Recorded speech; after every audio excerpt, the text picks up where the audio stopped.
достор, бүгүн эт иштер жөнүндө үйрөнөбүз англис тилинде. Буга чейинки сабакта биз эт иштер жөнүндө видео чыгарганбыз. Ошол видеонун уландысы толугураак дагы калып кеткен маалыматтарды өтөбүз. Бүгүн аябай маанилүү сабак. Жакшылап кунт коюп угуп, дептер, ручканы даярдап, эрежелерди жазып алыңыздар. Анда сабакты баштадык. Биринчи эле base form. Бул эмне? Base form of a verb in English. Базалык форма деген түшүнүк бар. Азыр төмөндөгү эрежени окуп чыгабыз. Этиштер базалык формада жазылат. Бирок кыймыл аракет качан болгонуна карап, аларды ар кандай кылып өзгөртө алабыз. Мисалы, англис тилинде этиштер базалык формада төмөнкүдөй жазылат. Бул этиштерди карап чыгабыз. Караңыздар. To read окуу, to write жазуу, to speak сүйлөө, to run чуркоо. Байкасаңыздар, read деген этиш бул өзү окуу, а бирок to read деген этиштин астына to предлогун кошуу менен биз этишти базалык формада эле айтып атабыз. Жөнөкөй окуу деген маанини берип атат. To write жазуу. Кыргыз тилинде деле бул базалык форма бар. Мисалы үчүн окуу, эми окуду, окудум, окуп жатам деп биз этиштерди ар кандай кылып өзгөртөбүз. Эмне үчүн? Кыймыл аракеттин качан болуп жаткандыгын түшүндүрүү үчүн. Ошол эле. Эми байкасаңыздар, бул жерде reading биз to read деген этиштин астындагы to предлогун алып салдык дагы, аягына ing тамгаларын кошуу менен биз окуп жатат деген маанини берип калды бул сөз. Эми writed ошондой эле эреже, to предлогун алып салдык, аягына ed тамгаларын кошуу менен кыймыл аракетти өтмүштө өтүп кеткен чакта болуп жаткандыгын билдирип атабыз. Жазды. Speaking сүйлөп жатат, running чуркап жатат. Көрдүңүздөр, этиштерди биз ушинтип өзгөртөт экенбиз. А бирок өзгөргөнгө чейин биз базалык формада to read, to write деп to предлогу менен айтышыбыз керек. Этиштин базалык формасы мына ушундай. Эми кийинки эреже main verb. What is a main verb in English? Караңыздар. Main verb сүйлөмдө негизги кыймыл аракетти билдирип жаткан сөз. Толук бир сүйлөм бар. Ошол сүйлөмдүн ичинде кайсы сөз негизги кыймыл аракетти билдирип атса, демек ал сөз main verb болуп эсептелет. Мисалы үчүн төмөндө сүйлөм берилген. Мен китеп окуйм. Бул жерде окуу сүйлөмдөгү негизги кыймыл аракет.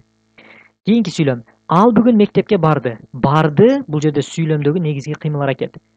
Эми англис тилинде сүйлөм берилген. I am speaking in English. Speaking бул жерде сүйлөмдөгү негизги кыймыл аракет. Эмне кылып жатат? Сүйлөп жатат.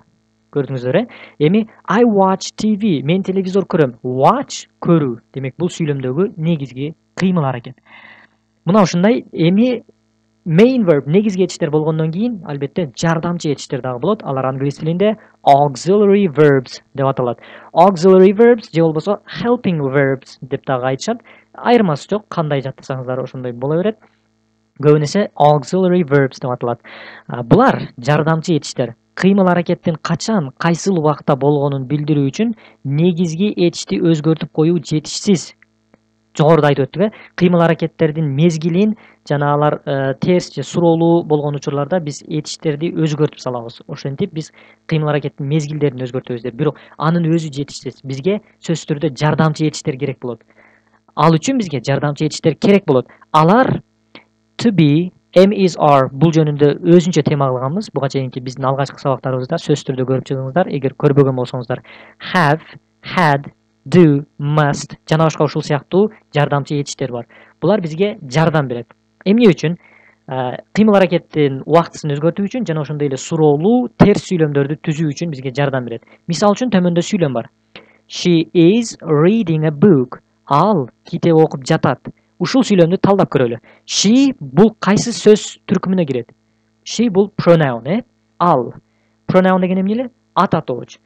Демек, бул ат атоочтун ушул сүйлөмдөгү аткарган милдети эмне? Subject. Subject бул сүйлөмдүн ээси, кыймыл аракеттин ээси. Ким эмне кылып жатат? Ал. Демек, subject бул жерде сүйлөмдүн башында келет. Андан кийин is келип атат. Буга токтолбой турабыз. Readingди көрөлү. Read деген этиш бул окуу. Эми reading деп окуп жатат деген маанини берип калды. Бул сүйлөмдөгү негизги этиш, main verb. Демек, буну талдап чыктык. Эми a book калды. A book бул кайсы сөз түркүмүнө кирет? Албетте зат атооч. Сүйлөмдөгү аткарган милдети object болуп атат. Объект. Эмнени эмне кылып жатат? Китепти окуп жатат. Демек, бул объект болду. Эми бизде кайсы сөз калды? Is калып атат. Is дал ушул бизде auxiliary verb, жардамчы этиш. Жогоруда айтып өттүк, этиштердин өзүн өзгөртүп коюу жетишсиз, бизге жардамчы этиштер керек болот.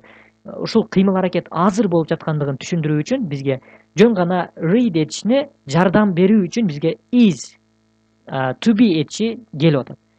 Мына ушул бул сүйлөмдүн мааниси ал китеп окуп жатат. Эми isди алып койсок, анда бул сөз туура эмес болуп калат грамматикалык жактан. Бизге жардам берип атат. Auxiliary verb. Этиштер жөнүндө тема ушуну менен жабылды. Буюрса кийинки сабакта present continuous жөнүндө өтөбүз. Ал дагы аябай маанилүү сабак. Бүгүнкү сабак ушуну менен жыйынтыкталды. Кийинки сабактарда көрүшкөнчө саламатта калыңыздар. Thanks for watching. Take care.